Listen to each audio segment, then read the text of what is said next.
Good. Okay, cool. Okay. Cool. All right, we'll just jump into this and we'll just free will it, okay? Okay, sounds good. All right, this is Reverend Dr. Brad Miller coming to you on the live stream from the Indiana Conference of the United Methodist Church. Tremendous turnout, 1,200 delegates, devoted laypersons and clergy from all around Indiana who are here to celebrate and pray things forward.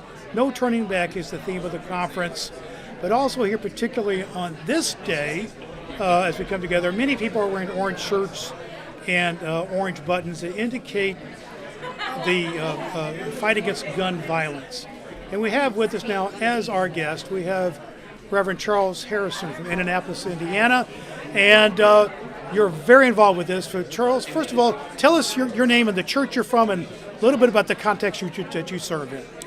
Yes, my name is Charles Harrison, and I am the pastor of Barnes United Methodist Church in Indianapolis on the west side of Indy, and I am also the board president of the board of directors of the Indianapolis 10-Point Coalition, which is a faith-based group that addresses the issue of urban violence as it impacts young men of color between the ages of 24 and down to 12 years old. So we focus on that group because half the deaths of black males between the ages of 12 and 24 years old is homicide. So it is really, one of the things that really concerns us, is the impact of urban violence among young men. And even though we focus on 12 to 24, we even deal with people younger too, because from the age of 1 year old to 44, homicide is the leading cause of death of black males in this country. It is really, in a way, it's an epidemic, isn't it, Charles? It is an epidemic. It is an epidemic. It is a health epidemic that we must address, and we cannot ignore it. And that's where the churches came in, the faith-based community. We felt like that we could have an impact on urban violence as we came together to address both the immediate violence on the street and then the underlying root causes of violence. And we really wanted to focus on what we felt were root causes and use the resources and the ministries that churches already have in place to try to address those root causes, but then send individuals like myself and OGs, which is a term that we use for original gangsters, or individuals who at one time were the problem in the 70s, 80s, and 90s. Many of them have went to prison, came out of prison, turned their life around, turned their lives, into being advocates for peace in the community. And I really like it because a lot of them gave their life to Jesus Christ. They were sitting in our churches and they wanted to help clean up what they had once messed up. Help clean up what they once messed up. So let's talk about kind of how that's working, how that's going, how's it being implemented. You said you've got the OGs here, you've got the programs, faith-based community. Tell me about how it's being implemented, like on the street. What are people doing, and how effective is it? Well, Indy 10-Point has 6 what we call hotspot areas in the city of Indianapolis. And most of those hotspot areas have been designated by the city as areas that we have seen a lot of non-fatal shootings, homicides, murders, and other criminal activity, burglary, carjacking, and those things. So we focus at 29th and MLK, that's one area. The Butler-Tarkington neighborhood, Crown Hill, we divided in 2 sections, Highland vicinity, and then we're on the far east side because we have a 10-point church there from 38th Street to 42nd Street between Midhofer and German Church Road. And what our OGs do is they engage individuals on the streets who may be in gangs or neighborhood cliques, maybe selling drugs, or they just may be involved in some kind of criminal activity that typically leads to gun violence.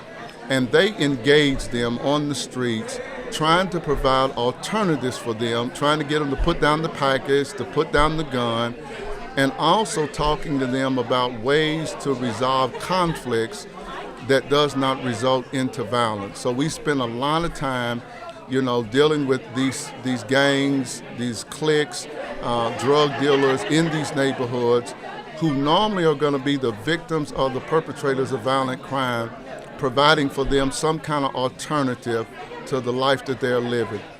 And the effect of it is, since 2016, we have implemented this new strategy in about 8 areas total, because there are some areas that we're not doing today that we were doing, almost 8 years ago. 20 times we have seen a 100% reduction in murders. Wow. 20 times. We just completed a year in our 6 areas, and 5 of our 6 areas had a 100% reduction in murders, and that's the effectiveness of it. That is astounding. Yeah, we cannot stop it all, but what our goal is, how do we reduce the frequency of violence in those areas, and that's our goal each year. Yeah, you talked about kind of the point of contact, on the streets, reduction of murder and reduction. That's great success. Thank you for sharing that. But systematically, we still have issues. Right. Government, policing, social mores, the availability of guns. Is there any ways that 10 Point Coalition or the churches can work with the societal structures to help make an impact there?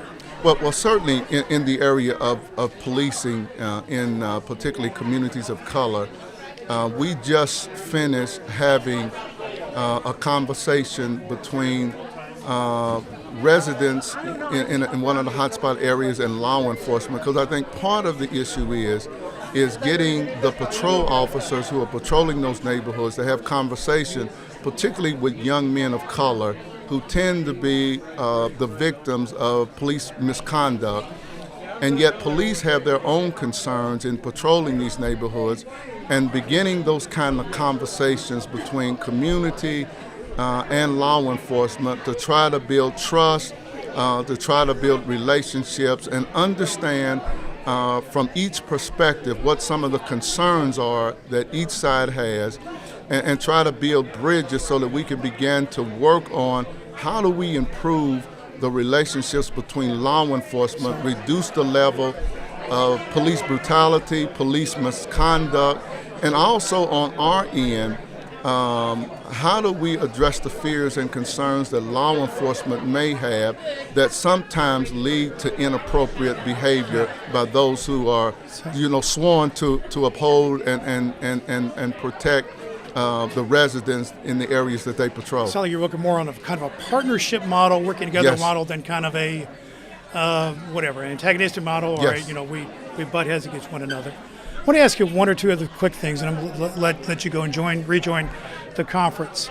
We've been talking mostly in the urban environment and people of color, but violence and gun violence is not limited to there. Right. It is in the suburbs, it's in the small towns, it's in the rural areas.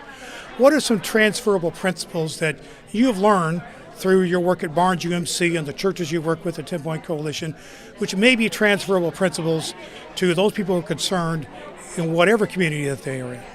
Well, one of the things that we really focus on that really is a big issue right now is understanding the whole issue of mental health and getting people to have conversations about this issue of mental health. And when there are mental health issues in families, how do we help people get the kind of help for their loved one that is needed so that it doesn't lead to something very tragic? And we're really focusing on that issue. And, particularly some of our churches have mental health counselors now in the churches. So we're trying to take, counseling in the areas of our city where we tend to have large numbers of people who are suffering from trauma and mental health, and it's becoming a focus. And I think that will work anywhere. I think almost in all of our families, there may be someone there that is suffering from mental health, and we don't always know how to get the right help as a parent, as a family member, and then some as a pastor.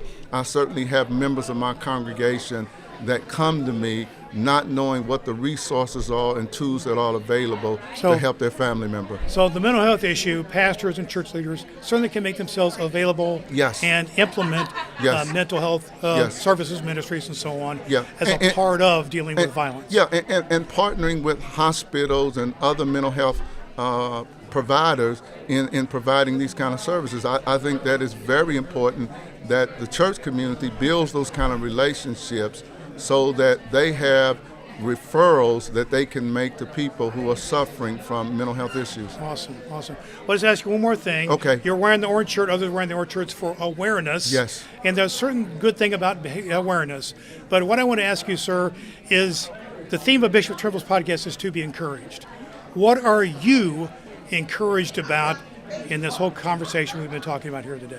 Well, I'm encouraged that we have a whole denomination and churches all over the state of Indiana that are United Methodists that are engaged in this conversation. I think it's important if we're going to begin to really address this issue of gun violence in this country. We all have to be more engaged in having conversation, not allowing it to be so politicized that we no longer listen to each other on each side of this whole debate and find ways that we can come together and find common ground to end this epidemic that is crippling our country today. But Charles, if anybody who's listening to our podcast and live stream today wants to know more about the 10 Point Coalition or about you, is there a way people can reach out to you to find out more?